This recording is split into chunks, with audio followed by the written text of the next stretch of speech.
Bonjour et bienvenue sur le répondeur de Bob. Si vous êtes un homme souhaitant le contacter pour faire affaire, laissez un message après le bip. Si vous êtes une femme souhaitant le contacter pour faire affaire, laissez vos mensurations après le bip. Enfin, si vous faites un sondage par téléphone, si vous êtes banquier ou journaliste, si vous êtes membre des forces de l'ordre ou simplement assermenté, Bob vous encourage vivement à aller vous faire enculer. Bonne journée. Ouais, salut Bob. C'était juste pour te prévenir qu'on n'est pas tombé dans le petit piège que t'as essayé de nous tendre. Voilà. Bon, je sais pas si t'as réagi comme ça parce que Margaret t'a parlé de moi, mais... Je pensais qu'on était des professionnels. Pas des baltringues. À qui tu téléphonais? À ma tante qui est à l'hosto. Vu qu'on squatte son appartement, je me suis dit que j'allais prendre des nouvelles. C'est la famille quand même. Ouais. Bon allez, ramène-toi parce que je crois que la fliquette est réveillée.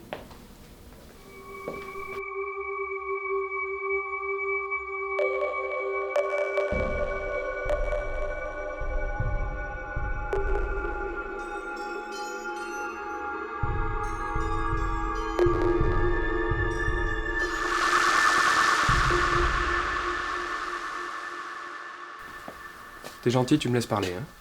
T'es sûr que tu veux qu'on se présente à elle à visage découvert? Je suppose qu'il est inutile de te rappeler qu'elle a déjà vu nos visages. Bah ouais, mais vu qu'elle a pris un nom, si ça se trouve, elle va avoir des séquelles, genre amnésie, quoi. Toi, faut absolument que t'arrêtes de regarder la télé.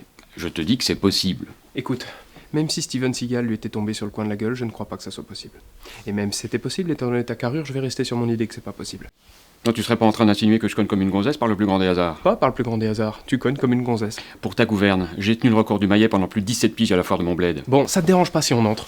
Je t'avouerai que j'ai pas toute la journée là. Non, ça me dérange pas si on entre. Non, mais si jamais elle ne reconnaît pas, je serai obligé de lui remettre une baigne. Et ça, ce sera de ta faute. Ouais, c'est ça, n'importe quoi.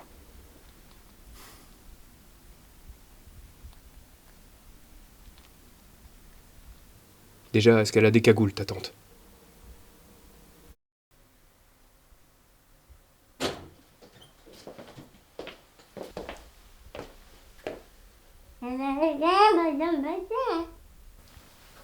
Qu'est-ce qu'elle a dit, là?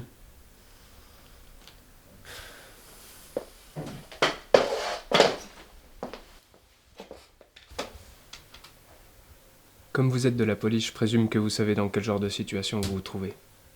Vous devez savoir aussi que si vous tentez quoi que ce soit pour fuir ou alerter quelqu'un, je laisserai l'homme qui est derrière moi s'occuper de vous personnellement. Et je peux vous garantir qu'il n'est pas du genre à faire dans la dentelle. C'est pas vraiment le cérébral du groupe, si vous voyez ce que je veux dire. Oui, bon, bah ça va, elle a compris. Maintenant, j'aimerais vous enlever votre bâillon. Est-ce que vous avez des questions? Vous avez bien compris ce que j'attends de vous? Bien. Je suis pas de la police. Je vous demande pardon. Je m'appelle Rebecca, je suis stripteaseuse. On m'a engagée pour faire une surprise à un mec pour son anniversaire et je devais l'attendre chez lui après son cours d'arbalète. D'harmonica? Oui, voilà, c'est ça. Ah bah je savais bien que je m'étais pas bourré d'appart. Et j'imagine que vous avez les moyens de prouver ce que vous êtes en train de dire. Bah... Si vous voulez, je peux vous faire une démo. Mais justement, j'ai un tout nouveau string, je l'ai encore jamais essayé. Il est en poil du buc, c'est rigolo. Ou par contre, ça commence un peu à me chatouiller là. Ça va, j'ai pas envie d'en savoir plus, on vous croit. Ah mais moi je suis pas d'accord. Moi, à mon avis, la démonstration, c'est le seul moyen de savoir si elle dit la vérité ou pas. Oui? Bah non. Je te signale qu'on a autre chose à foutre que de mater une greluche en train de se trémousser sur le pajot de ta tante. Ah non, mais moi ça me dérange pas du tout, hein. Merci Rebecca, on avait compris. Restez en dehors de ça, c'est pas vous que je m'adresse. Et si c'était un agent du gouvernement envoyé pour infiltrer le milieu du banditisme? Rebecca, Oui? comment s'appelle le ministre de l'Intérieur? Pascal? Oui voilà, donc c'est bon, moi je vous crois. C'était pas ça? Il faut absolument qu'on appelle Bob pour lui expliquer ce bordel. Ah bah justement, à propos de Bob, j'avais un truc à te dire. Quoi? Oui, bah c'est-à-dire que tout à l'heure, en composant le numéro de ma tante, il se peut que je sois malencontreusement tombé sur le répondeur de Bob. Ne me dis pas que tu lui as laissé un message. Du coup, pour le striptease, non, c'est sûr. C'est-à-dire, je lui ai expliqué avec mes mots à moi à quel point on avait été déçus qu'il essayait de nous la faire à l'envers, c'est tout. Mais il a pas essayé de nous la faire à l'envers. Bah évidemment, mais à ce moment-là, je le savais pas, figure-toi. Non, je dis ça parce que ça me dégourdirait un peu les jambes en fait. Oh non, non, puis alors ne me fais pas cette tête-là, je t'en supplie, hein, parce que... Je te rappelle qu'il y a pas une minute, t'en étais encore toi aussi persuadé. Mais j'en ai rien à foutre. Bob, c'est le neveu du chef de la pègre. Toute la famille contrôle Utopia. On déconne pas avec le chef de la pègre. C'est quand même la base, ça, non? Même vous, hein, énervé comme vous êtes, je suis persuadée que ça vous ferait du bien. Rebecca, vous voulez m'aider à arranger tout ça? Bien sûr. Alors bouclez-la.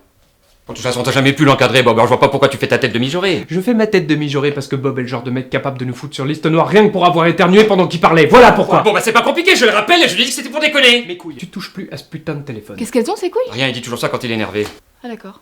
Bon, alors on t'écoute. Toi qui as toujours des idées fantastiques, alors d'après toi, on fait quoi? J'en sais rien, faut que je réfléchisse. Ah, si vous êtes énervé à cause de vos testicules, je pense vraiment qu'il faudrait essayer de vous détendre. Mais vous allez la fermer, oui. J'allais justement vous proposer la même chose. Je vous déconseille fortement les mouvements trop hasardeux. J'aimerais éviter de froisser mon tailleur. Qui c'est? Je sais pas, je la connais pas. Disons que je suis quelqu'un qui porte un intérêt tout particulier à l'aboutissement de vos projets. À quoi elle ressemble? Elle est bonne. Bah ça m'aide vachement, sans déconner. C'est vrai que c'est plutôt une jolie femme, hein. Bon, Rebecca, vous, on vous a pas... Je suis désolée, mais je me vois dans l'obligation de mettre un terme à cette discussion. Non! Attendez. Qui que vous soyez, vous pouvez dire à Bob qu'il s'agit d'un malentendu. Je peux vous garantir que...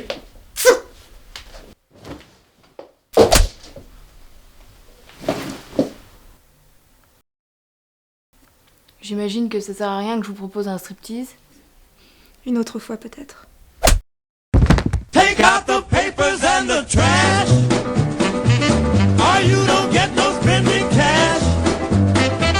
If you don't scrub that kitchen floor, you ain't gonna rock and roll no more. Yakety yak! Don't talk back. Just finish cleaning up your room. Let's see that dust fly with that broom.